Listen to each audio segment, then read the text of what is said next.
네, 10년을 끌어왔던 이란 핵 협상이 극적으로 타결됐습니다. 이제 국제사회의 시선은 자연스럽게 북한 핵 문제로 향하고 있습니다. 정영태 통일연구원 선임연구위원과 함께 좀 더 자세한 얘기 나눠보도록 하겠습니다. 안녕하십니까? 어서 오세요. 예, 안녕하세요. 예. 자, 이란 핵 협상 얘기는 이제 일요일 날 많이 전해드렸으니까 네. 이란 핵 협상이 타결되면 이제 국제사회 관심은 북한으로 쏠리겠죠? 어떻게 보십니까?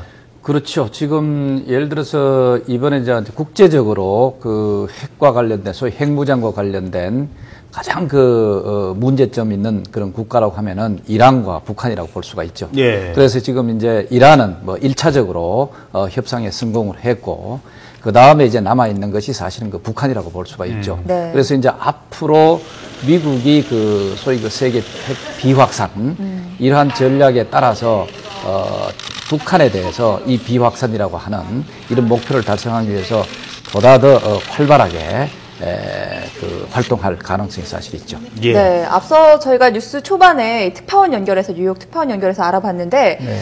케리 미국 국무장관이 이란과 북한은 다르다 이런 분석을 내놨습니다. 어떻게 보시나요? 예, 뭐 기본적으로 그 핵 문제 자체가 개발 그 상황 자체가 다르다고 볼 수가 있습니다.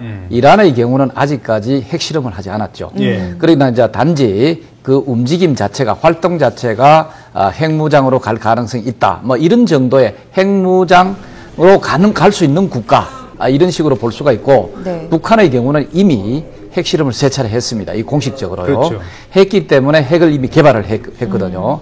그래서 앞으로 이제 북한과의 그 소위 그 핵 협상의 가장 관건은 이미 개발해 놓은 이 핵무기 이것을 폐기할 것인가 말 것인가. 그리고 또 앞으로 이란과 같이 더 이상의 핵 개발 활동을 할 것인가 말 것인가. 이런 것의 그 차이가 사실 있죠. 아, 그렇군요. 그러니까 이미 북한은 뭐 자기네들 주장입니다만 네. 핵 보유국이 됐기 때문에 네네. 그 품질은 그 다음 문제고요. 예. 그거를 폐기를 하느냐 마느냐 이게 더 포함이 되니까 더 복잡해질 수 있다는 얘기군요. 그래서 이제 북한 입장에서는 자기들이 이미 핵 실험을 해서 이미 핵을 개발한 핵국가다 이런 식으로 얘기를 하지만 그러나 그거는 불법적으로 해서 이루어진 결과라고 볼 수가 있죠. 그렇기 때문에 우리 북한을 핵국가라고는 볼 수가 없고 그걸 공식적으로 인정해서도 안 되고 또 하지 않을 겁니다. 그러나 이제 북한은 자기들이 핵국가라고 하면서 핵 군축 협상을 하자 이렇게 하는 거죠. 그러니까 자기들이 핵 군축이라고 하면 자기들이 이미 핵 탄두를 뭐 예를 들어서 한 100기를 갖고 있다 아니면 50기를 갖고 있다고 하면은 이것을 이제 뭐 25기로 낮춘다든가 아니면 10기로 낮춘다든가 그 대신 미국 너희들도 어떻게 하라. 핵을 이미 갖고 있는 국가도 감축을 하라. 이런 게 바로 핵 감축이거든요. 이렇게 함으로써 자기들은 핵 국가라고 하는 것을 공식화하고자 원하고 있죠. 예, 알겠습니다. 결국 이 육자회담도 계속 5년째 공전 중인 게 비핵화 사전 조치 때문 아니겠습니까? 그렇죠. 가장 중요한 것이 뭐 이란도 마찬가지겠지만 협상을 해가 타결을 했다고 하더라도 그 협상의 그 결정 자체를 이행하느냐 그 진정성이 문제거든요. 또 북한의 경우는 이미 이란과 같은 그런 핵협상 과정을 거쳐서 미국 간의 그 제네바 핵협상 타결한 바가 사실 있죠.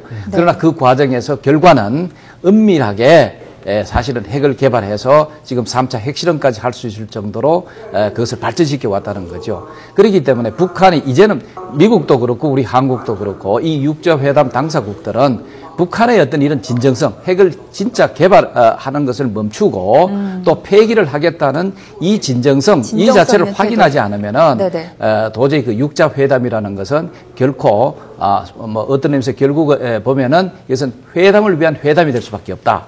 그렇기 때문에 이것은 필요 없다 하는 이 정도의 극단적인 그 발언이 나오겠죠. 북한은 어떻게 나올까요? 북한은 지금 아마 이란과 같은 이런 것을 원할지도 모르겠어요. 자기들은 일단 자기들이 핵을 개발했는 것은 건드리지 마라. 예를 들면 3차 핵실험까지 해가지고 자기들이 핵 개발하는 거 건드리지 말고 앞으로 핵을 개발하는 것 자체는 하나의 협상의 어떤 그 수단으로 삼을 수가 있다. 실리도 챙기겠다. 그렇죠. 핵도 보유하고. 그렇죠. 핵도 보유하고 또 앞으로 이제 개발하는 것을 어느 정도 양보를 한다든가 제한을 감으로써 자기들이 지금 받고 있는 경제 제재라든가 거기서 벗어날 수도 있고 그 다음에 동시에 뭐냐면은 이런 것을 더 이제 대북 경제 지원이 세계적 차원에서 또 일어나는 어떤 그것을 또 챙길 수 있는 그런 그 이점을 노린다고 볼 수 있죠. 유엔 제재를 봤을 때요, 이란이 뭐 핵을 자기네들이 포기하고 싶어서 포기했겠습니까? 워낙에 네. 이제 경제 제재가 강하게 정권을 뒤흔들 만큼 어렵다고 판단을 했기 때문인데, 네. 북한도 지금 경제 제재를 받고 있지 않습니까? 네. 그러다 보면 북한을 계속 경제 제재로 몰고 가는 게 두 가지 선택을 할 수 있습니다. 이란처럼 가느냐, 그러니까 뭐 백기를 드느냐, 또 하나는 나도 모르겠다, 갈 때까지 가보자 해가지고 이제 무력 도발로 돌출 행동으로 올 수도 있거든요. 어떻게 보십니까, 북한은? 예, 그 북한이 물론 이제 선택할 수 있는 여러 가지 그 옵션은 여러 가지가 있을 수 있습니다. 네.